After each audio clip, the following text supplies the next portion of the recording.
Welcome to the MOE Podcast. A place where individual stories come to life. This is how we need to be communicating with people. This is how we support people's personal development.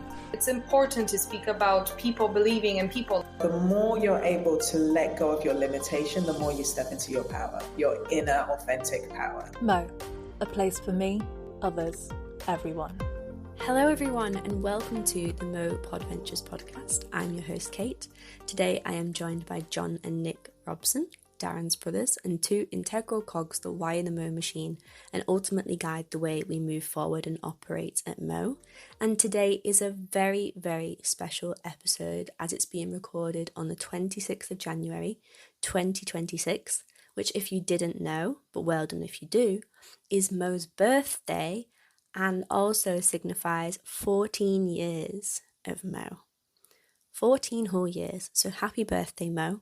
To commemorate this amazing milestone, we will be going into and I will be asking Jon and Nick to share some of their best moments at MOE, as well as reflecting on how it all started and the history of MOE with their late brother Darren's dream and its inception. And we also want to cover how we want to continue Darren's legacy as well as the legacy of their mother's love as we discuss a new project that we have created and need everybody to get behind in order to ensure MOE's future. That sounds quite ominous, but I promise it's a very positive thing that we can all get behind. Now, let's get started in true MOE fashion. Hello Jon, hello Nick. Who you are without referencing your age, job and relation to anyone else, starting with Jon. Yeah, so who Jon is, I was just trying to think through, not allowed to reference anybody else. Well, I will say, I am the youngest of four, I will say that, I think that's okay. I'm the youngest of four, grew up in a council estate. Who I am as a person, I would say, I'm a human being. I'm intrigued by the world, I'm intrigued by the world, I'm intrigued by consciousness, I'm intrigued by humanity and what we do and how we operate in the world and how kindness sort of is, and goodness is like a core of most human beings. Every human being I believe is, but it's like wherever that gets to express itself or not is at different times throughout our life. That's interesting to me. I'm interested in health and well-being and human thriving. And healing, and yeah, that's about it really. I'm just Jon really. Oh, I don't like just Jon. No, much more than that. And Nick, I'll just ask you the same question. So, without referencing your age, your job, or your relationship to anyone else, who is Nick Robson? Hi everyone, I'm Nick. I'm the second eldest of four. A little bit older than Jon, a little bit younger than Darren, and then we have a sister as well. But me as an individual, I'm very much into my sports. Equally, not great at football, golf, or anything that I try, but I enjoy all aspects of sport and keeping myself fit. I'm a father and a husband as well, and enjoy both of those in equal measure. And yeah, just really looking forward to seeing what today brings. Sweet. And Jon, who are you outside of MOE?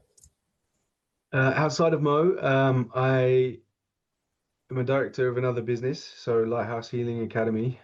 So that in there, I get to coach clients that are going through significant challenges in their life, mainly related to their health and well-being. And I get to coach, I get to teach, I get to educate on integrative healthcare, looking at the biopsychosocial healthcare system, so like the mind, body, and social connection.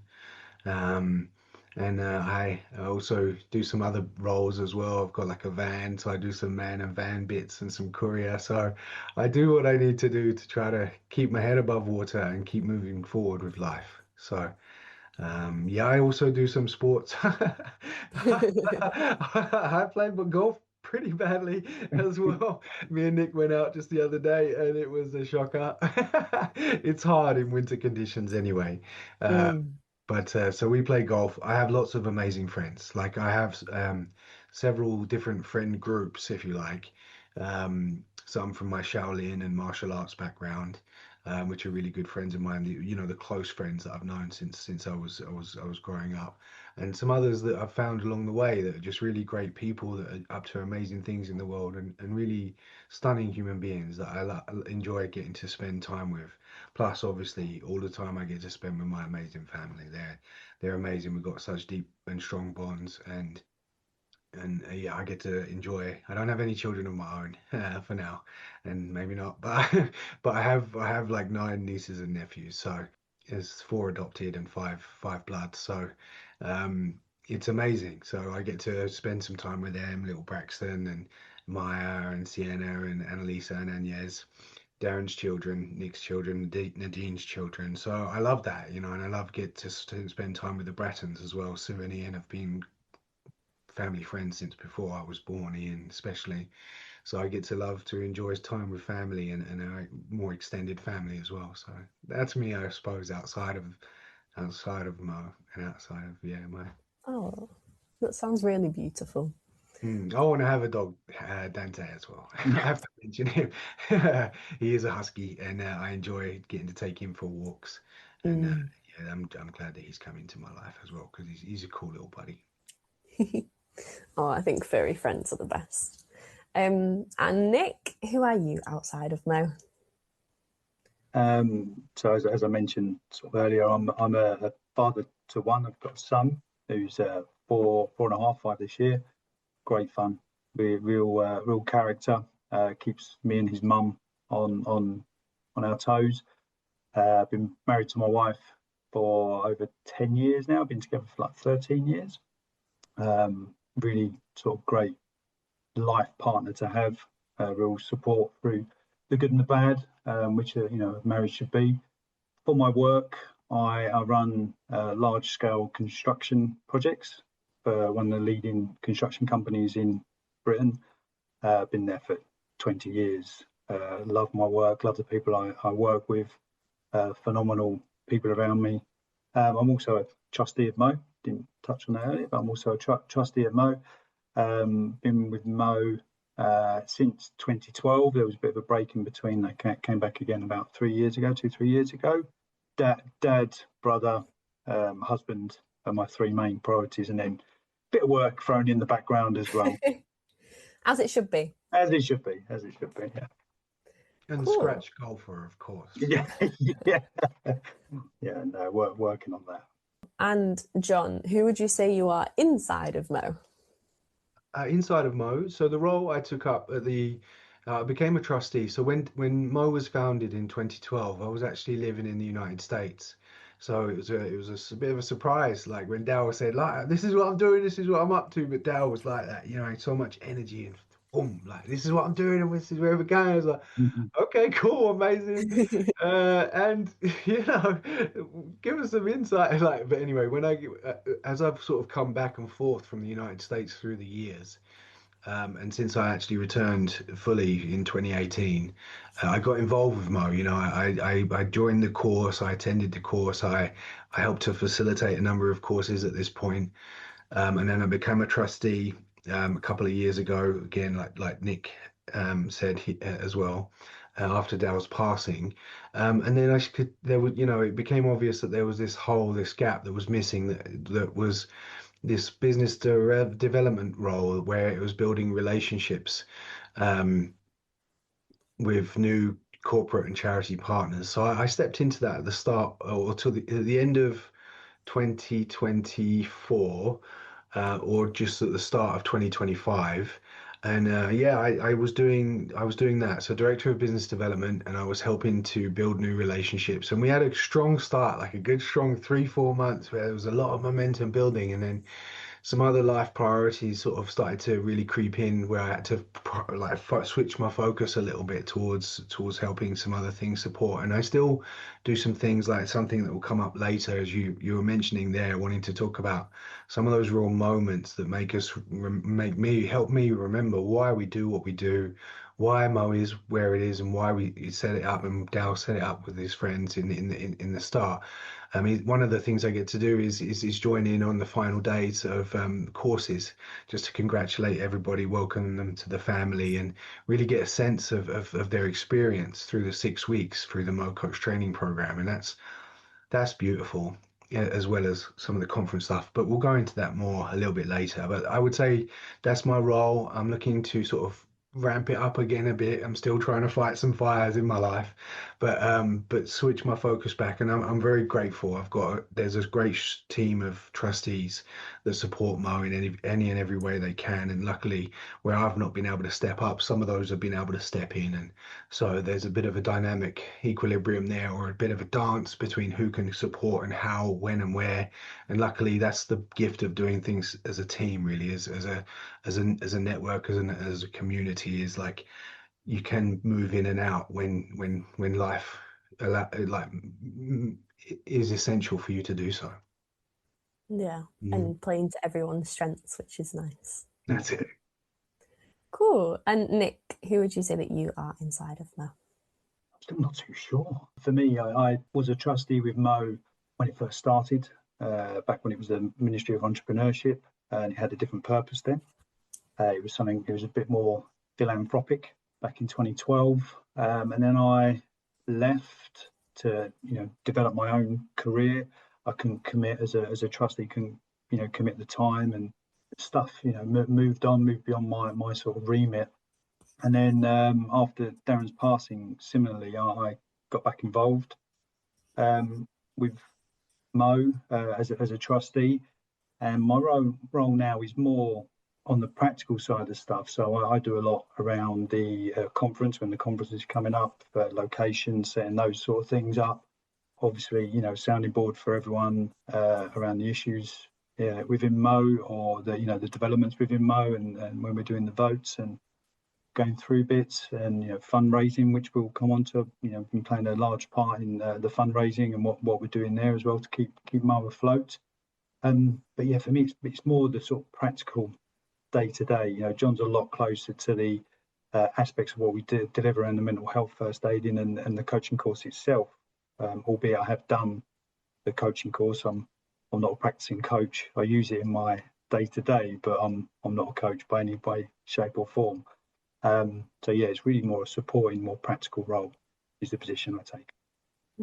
That's really nice though, because it just leans into how we've all got different roles, different skills, and Jon's more on the coaching side and you're more on the practical conference organising side. It just goes to show that it's good that we've got diversity, and it really does give the idea that although you are obviously both family and your family is so important, that we have a wider MOE family and that we're all working together and looking out for one another. And you definitely get that vibe.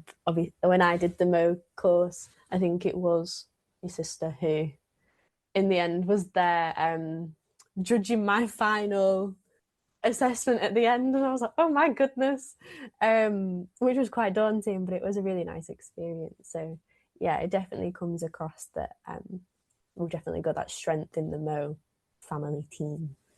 Yeah, and if you've met our sister, you've obviously found out that she's an absolute tyrant, shocking individual. Yes. Yes. And I've not been with MOE for too long, then obviously you've both been involved since its inception. And I would be interested to hear if listeners know, and I was not aware, that it used to be called the Ministry of Entrepreneurship. So if either of you, take it in turns, could provide an insight into how, what that meant at the time. I could start, Jon, if that's all right. Yeah, absolutely. I've got some to add as well, but go first. Yeah. So when MOE first started, the premise of MOE, and it's still there now, but Darren's idea was, we come from a poor working class background, grew up in a council estate, in the me who's in the 70s, 80s, 90s. Our dad still lives in the house that we grew up in. and refuses to move, but loves it there, knows everyone on the estate and whatnot. But yeah, we come from a poor working class background, and after the passing of our mum back in July 2000, we wanted kids from similar backgrounds to be able to feel what we felt as kids growing up. And although we didn't have very much, we had a very strong, loving environment that we were brought up in. And you find, we found, or Darren found, that, a lot of kids coming from similar backgrounds, or, backgrounds that, that were very similar to ours, didn't have that. So the path that they would take would be slightly different. So originally he was investing in entrepreneurs. Darren was very much entrepreneurial, and he was investing in entrepreneurs who had an idea, and he'd go out and seek these people out and try to invest in them, which is quite tricky when you're running as a not-for-profit or a charity, because a lot of ideas don't take off. So, and Darren was self-funding this as well, I think maybe with a couple of trustees, but primarily it was Darren was funding a lot of these ideas from these kids, which is tricky. You're trying to do your day job, run this not for profit, and then if an idea doesn't take off, you've invested a lot of your own money in. Although he'd done okay, he wasn't super wealthy. He'd done okay, and he was giving away everything that he sort of could. And we did have some successes, and there are some successes out in the world that are still going now on the back of what Darren did at the early stages of the Ministry of Entrepreneurship. But I think what he realised was that you can empower people by, gifting them money and all this sort of stuff and funding them. But if you give them the tools, it's that old give a man a fishing rod, it's that old analogy. Yeah. But he really saw that, coaching and self-coaching and giving yourself that agency was the real gold, and that would do more, that would add more value than just giving someone an investment. Yeah. So I think that was the sort of premise of the Ministry of Entrepreneurship. At the core of that, there was, the love of a family, feeling part of a community, and all those other aspects, which I'm sure John will touch on.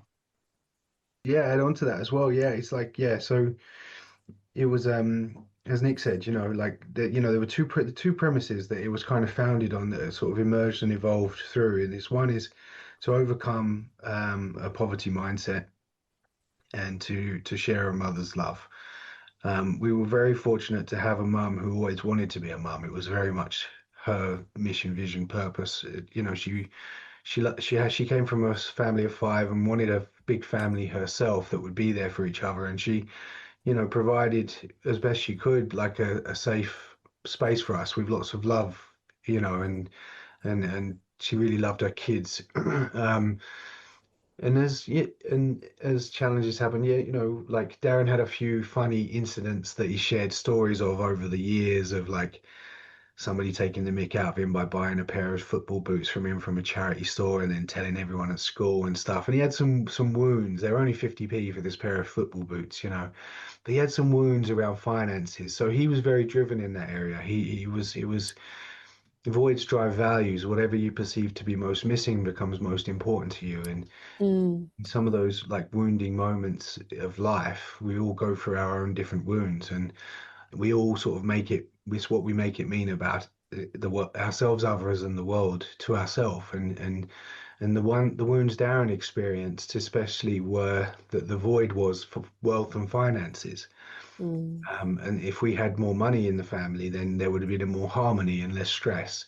So it was a really strong dedication for him to grow in that area. I think by the time he was in his early 20s, he'd saved up over £100,000 and stuff, and really was proud of himself at what he did. And he did some amazing things. Left school with ease and stuff for GCSE, but went on to get a master's at Cranfield University in innovation, and through the university he built some really beautiful friendships and really sort of found out some of the concepts that were really at the cutting edge of consciousness, but the cutting edge of business as well in London and England. And that's where he came across coaching. And he because of everything that he was and everything he is, and his desire to support and help people in growing beyond the poverty mindset. Doesn't matter, no matter what your background is, no matter what your upbringing is, no matter how much poverty you live in, each of us have a dream, a destiny, and most of the time, we just need that one person to believe in ourselves and to help us to believe in ourselves as well. And we can make amazing things happen in this world. He did that for all of us, and I think, when he founded Mo, it was like to continue the legacy of our mother and to bring something into this world. That was something that we'd made a commitment to after Mum's passing, as Nick said, is like we wanted to bring something to the world that made it make sense and made it like worthwhile.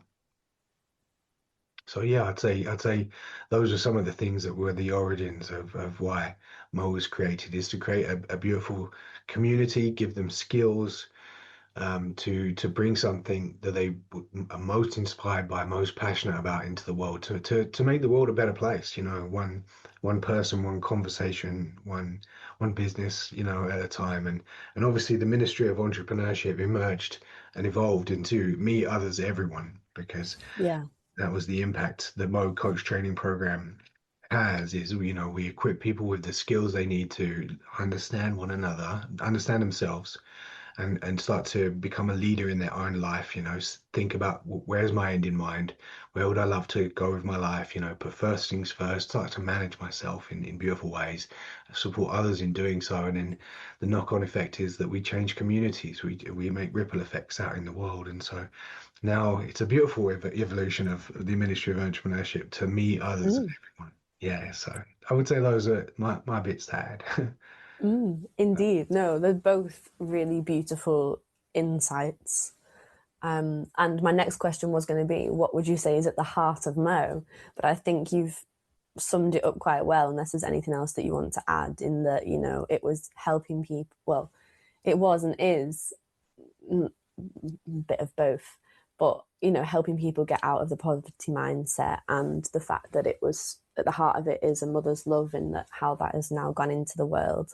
And it's worth mentioning that Mo obviously mainly can train like just the individual, but we also work with partners who then supply and have coaching within their companies. So working with like Settle. But is there anything else you'd like to add at what you would say is at the heart of Mo? I think John summed it up, really, really well. Is that mother's love was, a big thing.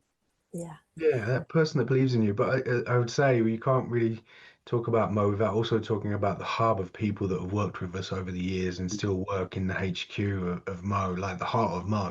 Really, Sush and others should like me mentioning, and then some of the other Jane and Gemma and Jane, the two Janes, and everyone that's been at the core of Mo, helping us to continue all of our training teams, and lead trainers, and everyone who helps us to continually do the day-to-day of everything that we do at Mo. That is the heart of Mo.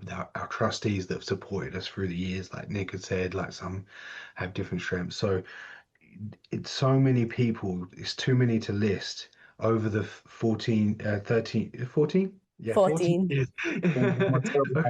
Over the 14 years of existence, so many people have come and gone throughout the time, but the core remains the same. And that's the beautiful thing, really, is like, the fire, it always exists. And you can sit around the fire and come and talk together and share in whatever we're doing around the fire. And you may go off for a little wander through the woods and go and explore the world a little bit. And if you want, the fire's still there and you can come back to it and you can warm your heart next to it again. And I think that's what Mo would love to be, is like, Darren always called himself the chief fire starter. So it's like, and we as a family, once a year, we go camping, like 30 of us, and we all sit around fires and we all chat and we all have meals together and prepare food together. And I think that's Mo as well. Mo is its own family and community. There's a fire at the center, and you get to come and warm your heart and feet next to it when you need to, and then you go off in the world, and then when you need to, come back, and we'll still be here doing what we do, hopefully with the support of others to help us to continue to do so. But we'll get later.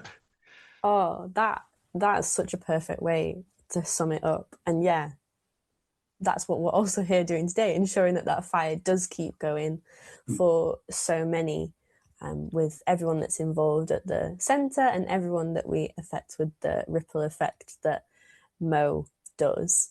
Another question, which you've touched on with the partners that we work with, and you've also said about how, Nick, you touched on it in the changing of going from the Ministry of Entrepreneurship, investing, but then thinking, well, actually, if I give people these coaching tools, that then gets them to go to the next step rather than the investment, and it's coaching that gives that, what's the word, the right tools to people to move forward in whatever way it is in life.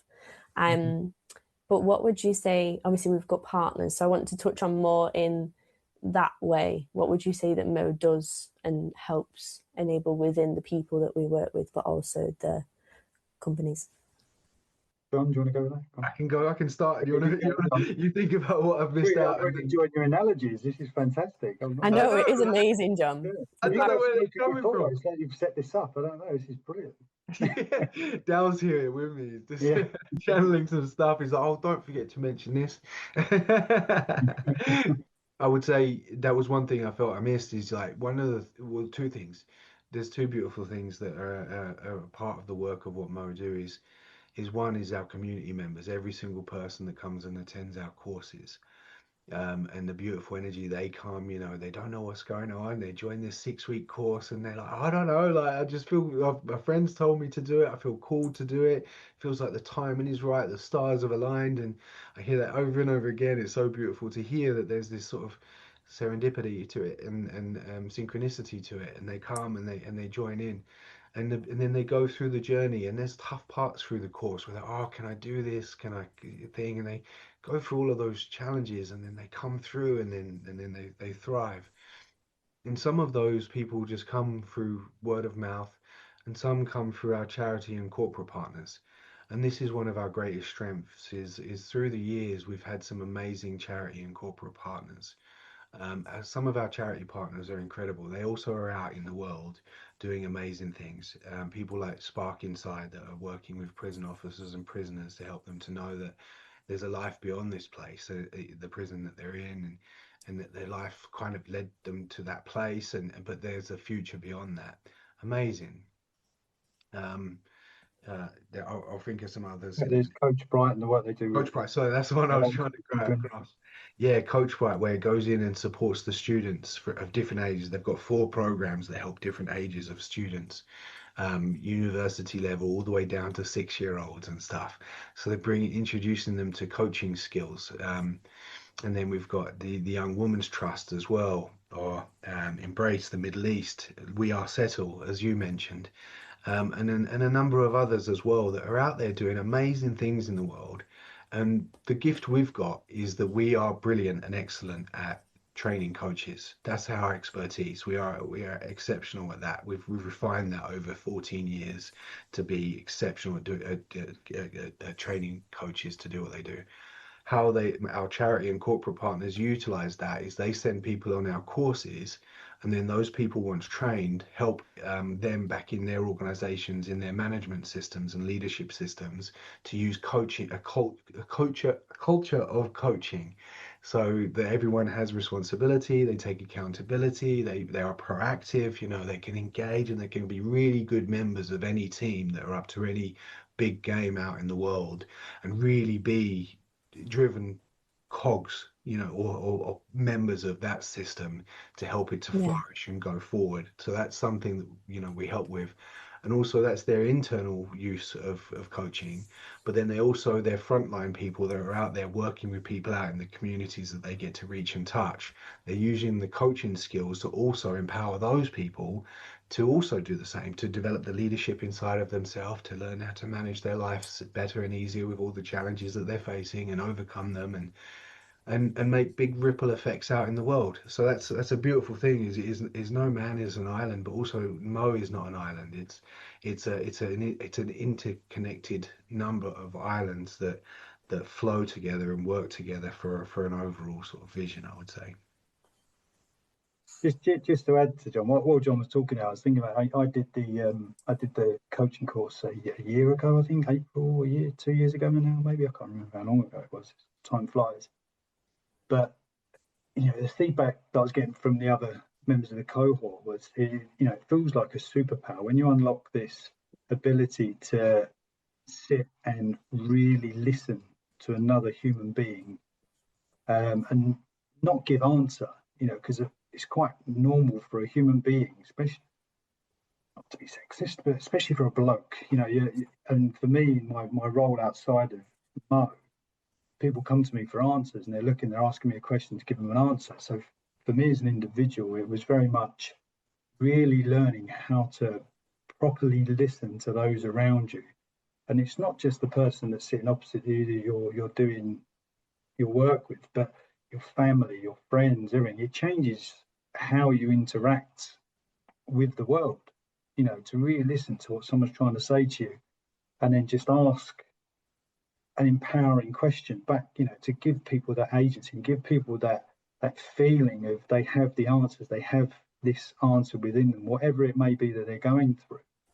And that's what I mean by, for me, it feels like a superpower. Once you hone these skills, and it's skills that every human being has, but once you really zone in on them and get the training and realize that, coaching does feel like a superpower once you nail it. It's absolutely a phenomenal thing. What Mo gives to the world is astounding. So Nick, how would you say that having done the coaching course has changed your ability to show up for your team within a work environment? My team, if any of them listen to this, they'll comment and back me up on this. But yeah, I used to be very much more, you rely on your experience within construction. I've done this before. This is how we do it. Just go and do that. That was always the way. But for me, it's more asking the question back to the team. How do you think we should do it? How, that sort of stuff. Not just going, right, this is what we can do, crack on. It's more, how do you think we should do it? Is that the right way? Is there another way of doing it?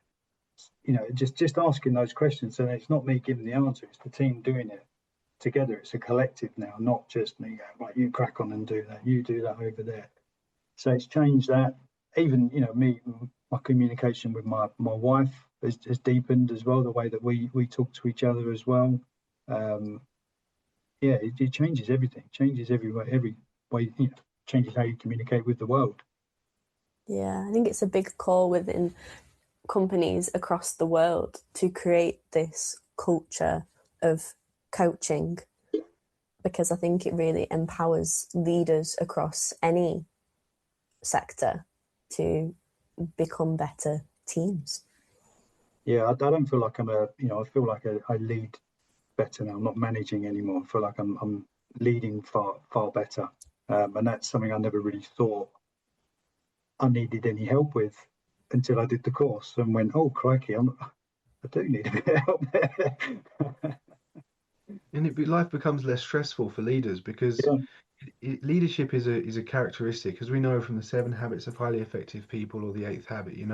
Leadership is a characteristic, not a position in an organization. And if a team is to become more efficient, more effective at what it does, it needs to grow, and managers and leaders need to be able to delegate. One saying I love to hear often, or I use it often, is like, sometimes what feels fast is often slow, and what feels slow is often fast. And that's the thing with delegation, is like, or empowering others to come up with the answers. It might feel fast in the moment to just give the solution, but then you're going to be doing that 1,000 times, 10,000 times.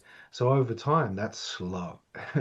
Whereas if you just, like Nick said, if you just learn how to ask an empowering question to put it back to somebody, that might be slow in the first time you do it.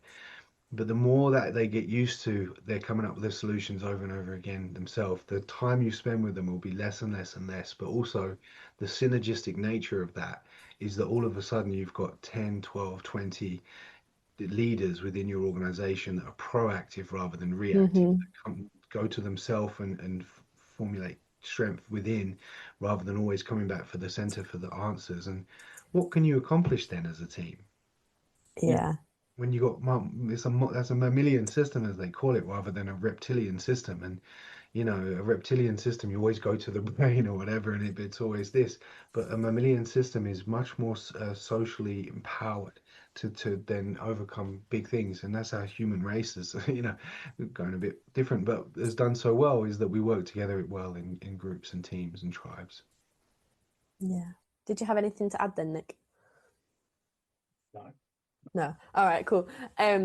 Yeah, I was going to say within my work that I do, it's so easy to just think, oh, I'll just do that myself, because like you said, Jon, then it's quicker.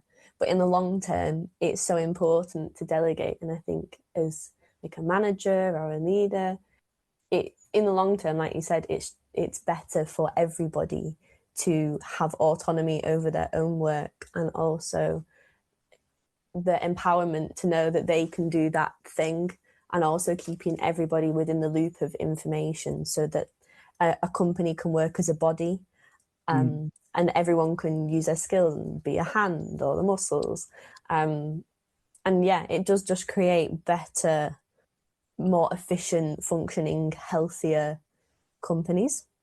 Okay, right. Well, I will go back now because we've touched really nicely on what I wanted to go through. But going back to the impact MOE has on people and who it touches, I've spoken, obviously being the podcast host, to lots of people who have gone through the MOE course. I've gone through it myself. And many people that I've spoken to, myself included, received their place through MOE through a scholarship and a gifted place. Like I said, we also have partners who we work with who want to embed a coaching practice within their work and drive a culture change and become like a better team, better workforce. And that's what drives us as a business, whilst also helping those who find us usually at the lowest point in their lives, like you mentioned, with facing poverty. And there's also a balance of both. And I think one supports the other, and that in every coach and training that we do, we're creating better people, like we've said, and continuing our mission to positively impact 1 million people as we continue that mission and to help achieve those goals, because that's what a coach does. But it's not like all our partners, they're not all shiny businesses. And we can be working with, like you've mentioned before, prison leavers, care leavers, children, and generally vulnerable people and communities who need hope and a future most. And it's our involvement with them that obviously shapes their work in some of the most vulnerable communities and helps them foster a more positive impact for any business. Like Rhiannon Hopkins that I spoke to came to MOE when she was experiencing extreme poverty, and the coach that she got down to London to do the course cost her something like £4, and she was staying in a hostel.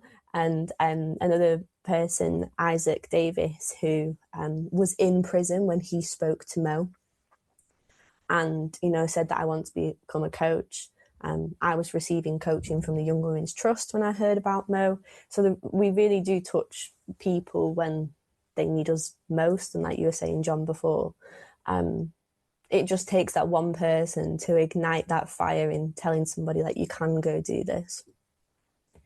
And yeah, but I just wondered if either of you had a specific glimmer moment where you've really thought like, wow, this is why we do what we do, or if you've ever witnessed a magical transformation like right in front of you and you thought, wow, this is really amazing.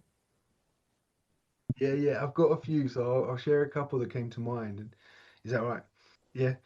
But one of the first courses I came and did in person when we used to do some work at GlaxoSmithKline, I just remember sitting there. I was actually studying on that course, and it was my first real feel of what MOE feels like from the inside, doing a course and studying the actual training. That was probably back in 2015 or 16 or somewhere around there. And I just remember sitting there and coaching this young lady, and she she developed this sort of saying for her, which was part of the course, is this sort of inspiring statement, which was go with the glow. Remember this light that lives inside of her, and and go with that. Like life challenges going on, and the dark sort of elements of life would sort of take over her sometimes, but that inspiring thing of go with the glow, like, and I see her just light up as she sort of came up with that statement and how she was going to then take her life forward, and that was a beautiful moment. And I think there were light bulbs like that going off for everyone. All of a sudden they realized they could create their own life. And Isaac was also in my mind because I speak with him. We message every now and then, and he's an awesome guy, like a really inspiring guy. And yeah, his prison story is amazing. I'm sure he'll share more on that in a podcast coming up. But yeah, it helps people to just really change their life around. And when we did the Mo Movement conference as well, the last one that we did 2 years ago now, what, year and a half ago, just under. It was just a beautiful room full of really heart-centered individuals that maybe might have felt like aliens or different in any other environment. But in that environment, which was an open, warm, non-judgmental space with people sharing really inspiring stories and their own life journeys, they just felt safe and comfortable and home. And that's beautiful. Like it's like every course I get to join, they call it the Mo hug. So throughout the course, like they learn the skills, but it's in this container of this Mo hug, and it really touches people's hearts and minds. And so that's, I think, what Mo does is every conversation that they have, and every one that gets to sort of feel that glow inside of them and the light inside of them reignited and resparked. I don't know if that's my sound or sorry. Sorry about the text messages went off as well, by the way. But I think that's what we do, is we light torches all around, and we try to create fires, and we do our events, our courses, our coaches, our trainers. I think that's just trying to help people to reignite the torch within them and carry it forward. And there's so many thousands of stories. We've trained over 2,000 coaches now. Over 10,000 would have interacted with us more. And like you say, we're on our way to really trying to have a real social impact to 1 million people, directly and indirectly impacted by Mo. And I don't know how we're going to measure that, because that's tricky. But I'm sure we've probably, the ripple effects of Mo have already reached far beyond that. But now we just have to measure it in a more concise way to really measure impact. There must be an algorithm out there or something. There must be a number we can. That's it. Plug in. That's where we could use AI really well. Is could you actually tell us how many people we've trained over this many people? Could you tell us how many people we've probably impacted through life? Well, based on all of the data that is on the internet, you've probably impacted this many people. I'm sure we could use AI for that. Dal would love that. He is interested in technologies to do that. Do you have anything to add, Nick? Well, for me, it was the Mo conference. I'd been away from Mo for a number of years, hadn't really been involved, just sort of sitting on the fringes and promoting Mo, doing my bit in the background, just as Darren's brother. But then when I came back into it, I can't remember if I've done the course already, but we set up the Mo conference in the city of London, and just seeing the people within the community and feeling the love within the room was phenomenal. And that was really a moment for me, because it was the first time that I'd interacted fully with Mo as a community again in many years, and I'd forgotten that feeling, that feeling that you get when you are part of Mo and you're in there and you're surrounded by your peers from Mo as well. There is this real feeling of love, this mother's hug that's out there, and I think that's the real way. We talk about the essence and we talk about Mo in that way, but that was really it for me. That was a big sort of turning point, and it inspired me and empowered me and got me infused again into making this thing work and carry on. And then I've got a bit of a personal story from even before Mo, but it was a coaching coaching led one, and I didn't realise I was being coached at the time, but it was my brother Darren that was coaching me. He'd just done all his NLP and coaching and all that, so he was all over it. And I was in a dark place myself at the time. I was on the breadline, and I was struggling and all that sort of stuff. Didn't know what I was going to do, and through coaching, Darren helped me get some direction back. And that was 22 years ago, and it put me onto the pathway that I am now. Life is far different now from what it was for me 23 years ago. And the reason I'm a changed man and I'm different is through the coaching I received at the right time in my life. So if anyone is thinking it's not for me, give it a go. Just give it a go. It is. It's for everyone. I think everyone should give it a crack and see. It worked for me, and it works for so many more thousands of people, tens of thousands of people, millions across the world. Yeah, there's lots of testaments. I feel like I'm a testament to that. Do either of you have any other insights as to what you would say Mo means to you, or do you feel like we can move on? I mean, for now, the other piece I want to touch on is the legacy piece as well for us as a family and as a community as well. It started off as in the name and the the inspiration we got from our mother, and now more so it's following the passing of Darren, nearly 3 years ago now. That for us is deeply important as well, is to carry on all that phenomenal work that Darren and his fellow founders put out there in the world, is to make sure that is maintained and pushes on, and there's more people feeling that mother's hug and that love, mother and brother's love, we should call it now.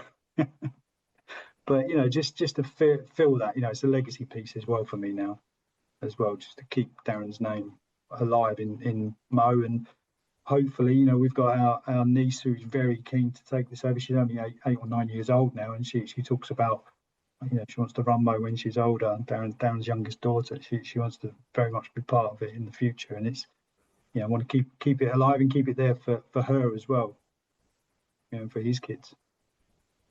Definitely. Jon?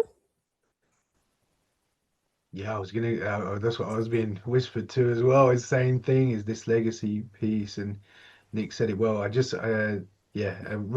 was that young lady's name that was Go With The Glow, by the way. I pictured it. I don't know if you're still involved with Mo, but hopefully you are. But like you say, there's thousands of stories, and myself, the same as Nicholas. Dow did the same for me. He did the same for our sister. He sat down with us and that, we see how that changed our lives and made big differences. But there's so many in Mo that I've had conversations with, that have said, this is what your brother meant to me, and this is what he sort of helped me to turn around and create in this world, and that's beautiful. And it was it's a sad passing of someone so incredible, and so it's the gift of him and what he did for people, and how he believed in them, and then he supported them and helped them to believe in themselves and go forward in this world. That's what we want to really keep alive, keep going. And obviously Mo is way beyond the family story. There was origins of Mum and Darren now embedded into it, lots of blood, sweat and tears into it.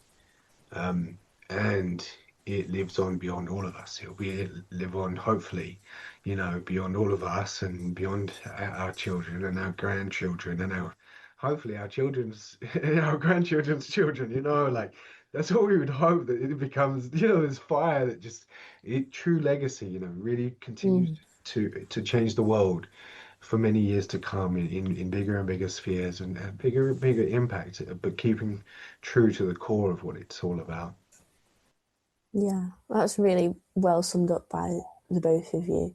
And I think we can all agree that Mo is a better place for having existing, and that the world will continue to be a better place for Mo to continue existing. And as I mentioned at the beginning, the reason for this episode is because of a new project that we have, which is our crowdfunding, because like lots of companies at the moment are going through difficult times, and unfortunately Mo is also one of those charities that is experiencing a difficult time at the moment. Hence the reason why we started crowdfunding in our target to raise £25,000 to ensure the future of Mo. But I know, Jon, you were acting as the business development director, and therefore you might have a bit more of an outlook on the current challenges that Mo is facing as a charity and as a business.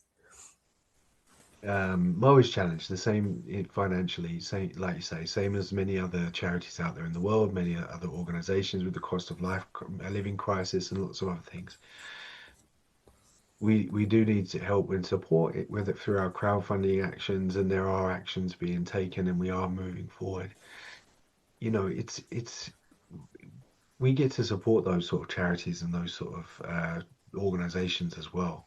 We offer a bespoke, excellent training program for very little money. 10% of market value is what we ask for the placements on our course. So we offer an incredible product that can support them in their growth evolution as an organization, as different organizations, for 10% of what they're paying corporate prices. It really is phenomenal what we do there. So, and we love to help. So yeah, I would say, you know, sometimes Mo throughout the years has been through times of growth and expansion and then contraction.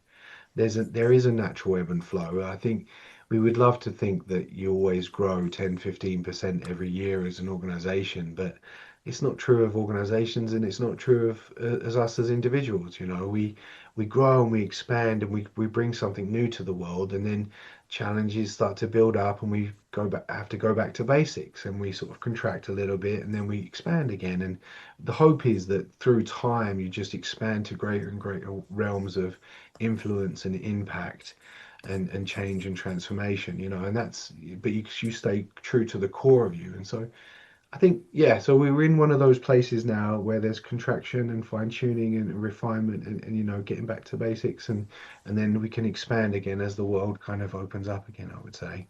But anything, you know, we need a lot of support and help. If others have that as their value, wealth, finances, and everything, then definitely support us. If you believe in what you see and what we hear and what you feel about who we are as an organization, and believe that it would be a better world if we do continue to exist, then please do support us in all the ways you can, you know. Thank you. Nick, do you have anything to say? Yeah, am I right talking about the crowdfunder? Of course, yeah.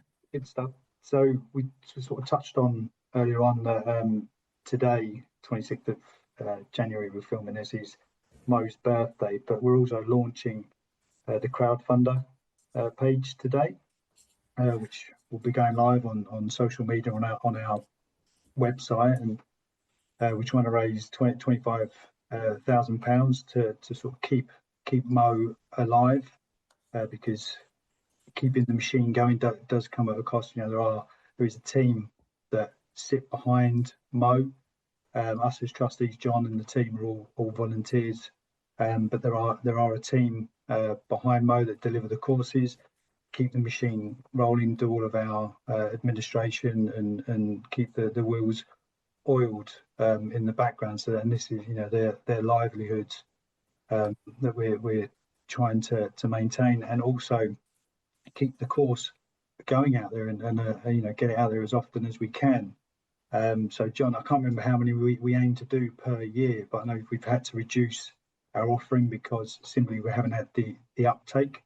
But you know, what we're asking people to do is, you know, try and support us through the funding. You know, if you can donate, please donate.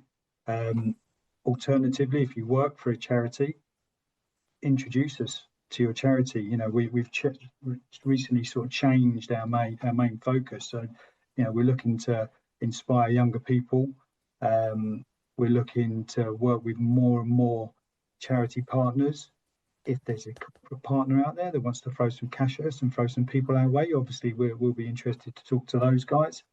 We don't want to be just seen as a cheap coaching course. We want to sort of get focused back onto our core values of helping those that need it most. But yeah, in order to do that, we need some help through this period. So reach out and help us in any way, shape or form that you can. And that's it. So Nick just sparked something, if I can add into that there now, is that our intention is to gift 50% of all places on our courses. Yeah.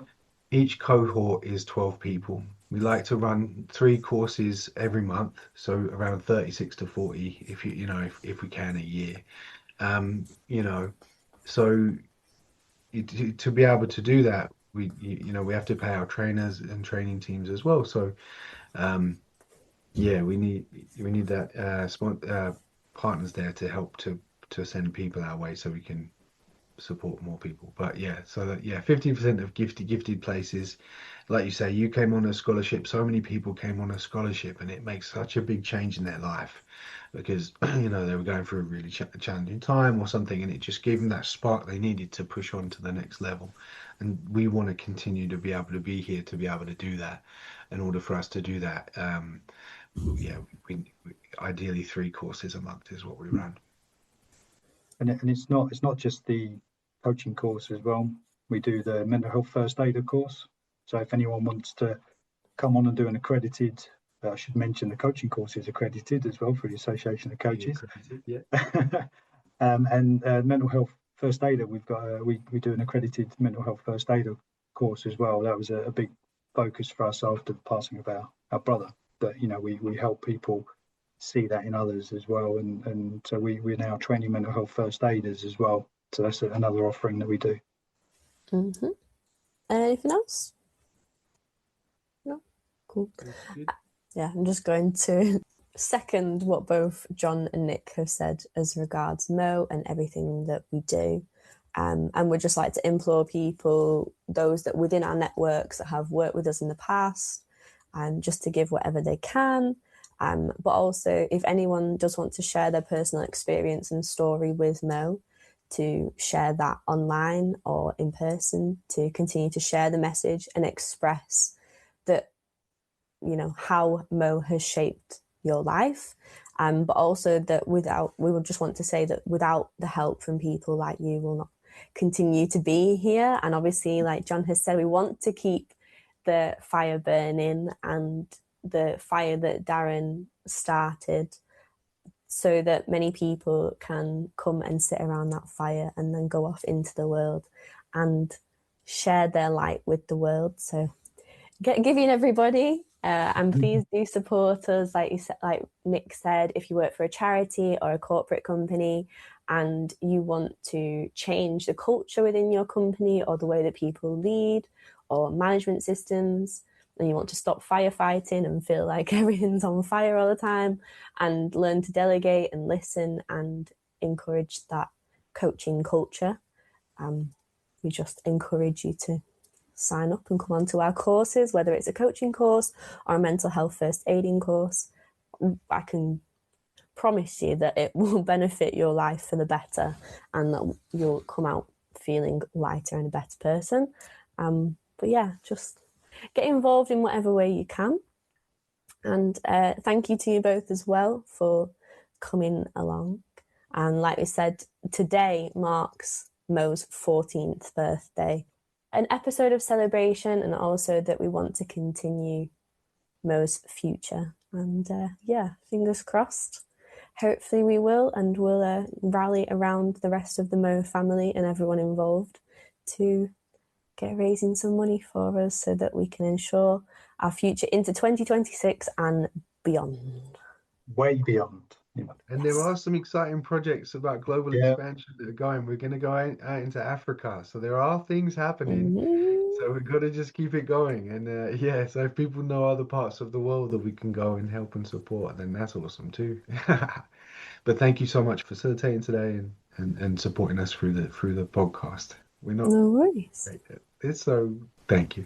Well, that just about sums up our birthday episode, going through the history of Mo from Jon and Nick, who better else to talk to. And this also marks as part of our fundraising project that we have at the moment in order to ensure Mo's future. And we would like to implore everybody to become a supporter of Mo and to continue our works by giving. This can be as much or as little as you can. If you'd also like to set up your own fundraising for us, and this is something that you'd like to do, like Nick's doing the 3 Peaks, please speak to us about how you can get started. Our aim for our collective fundraising efforts is to raise £25,000 and we'll be active for 7 weeks, starting at the end of January as part of Mo's 14th birthday through to March, coinciding with the completion of our 102nd course. You can donate directly through crowdfunder.co.uk, where you can find the fundraiser under Mo Foundation, that's MOE. There will also be a link to donate in the show notes, as well as across the Mo website and in our bio on Instagram. It really is a true testament to Mo that we have made it this far, especially as a charity during these testing times, and we've always managed to pivot, quell and rise amongst uncertain times, and this is our next step in a way of ensuring Mo's future. So we please do ask that as many of you as possible become supporters of our cause to ensure Mo's future into 2026 and beyond as we continue Darren's legacy. So please do get giving, and I wish you all the best. Until next time.